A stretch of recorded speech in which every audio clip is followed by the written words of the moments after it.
Hi everybody, welcome back to She Roxx Braidz. Today I am going to show you how to do an inverted fishtail or a backwards fishtail, whichever you may want to call it.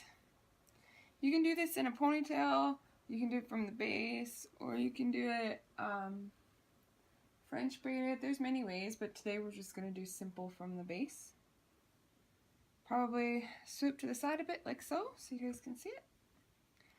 So what you want to do is put the hair into two even sections, as even as you can. Now remember, the tricks with the fishtail is to keep the pieces really small. If you make them too big, they'll look too much like a braid. And you'll want to take a piece still from the outer side. I'm still got my pieces separated with my fingers, just so that in case you can't see that. See, there's one half, the other half.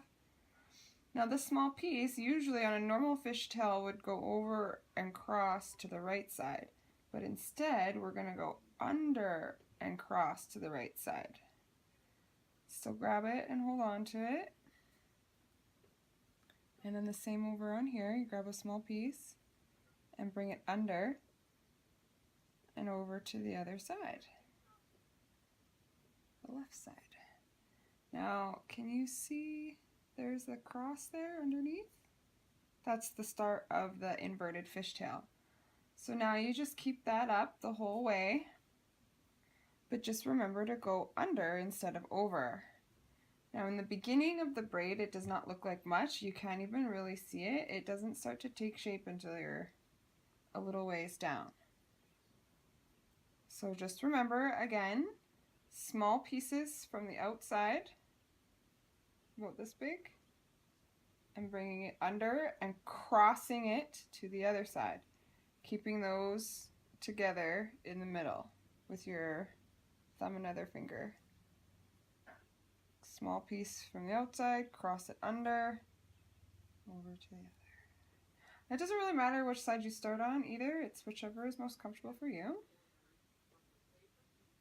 We're going to speed up the video just a little bit here because fishtails do take a long time because of how small the pieces are, and we'll come back in a minute.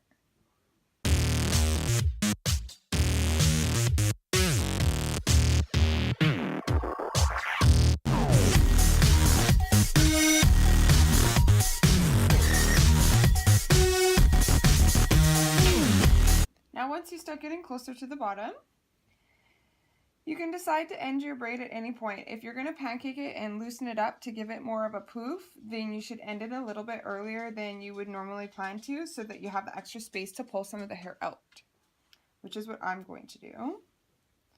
So now that I'm just going to hold it, and then if you should, I think you guys know how to pancake. If you've watched some of my other videos, you should know. You just take, hope you guys can see, you just take your fingers and you pull like the outer part of the braid, not like go right into the middle, you just kind of go to the other part of the piece that you've braided in, and you just do that all the way up. It gets a little looser up top here, and then hold it with your other hand and do it on the other side.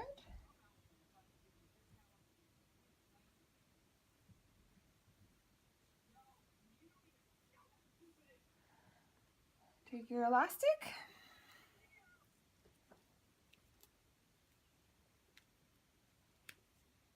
and then I just kind of like to go back and do some more poofing, especially if this is being done on an adult.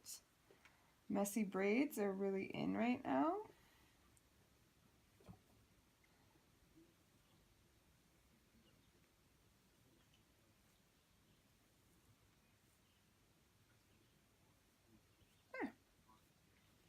There you have it. A messy, pancaked, inverted fishtail braid. Oh, my head's all crooked there. Put the girl up. And then this would normally just sit like over your shoulder, and you get all your poof. And you can make it even bigger. Like, these poofs can get really big. It's all on personal taste. So you could really just keep going. Or leave it, whichever way you like. You can even get fancy and start putting it into some buns. You know, have a nice little side bun. Just leave it. There's so many different options that you can do with these types of braid when you know how to do them. But there you have it, folks. Inverted fishtail. I hope you enjoyed my tutorial today, and I hope you have a great weekend. Thanks, everyone. Braid on!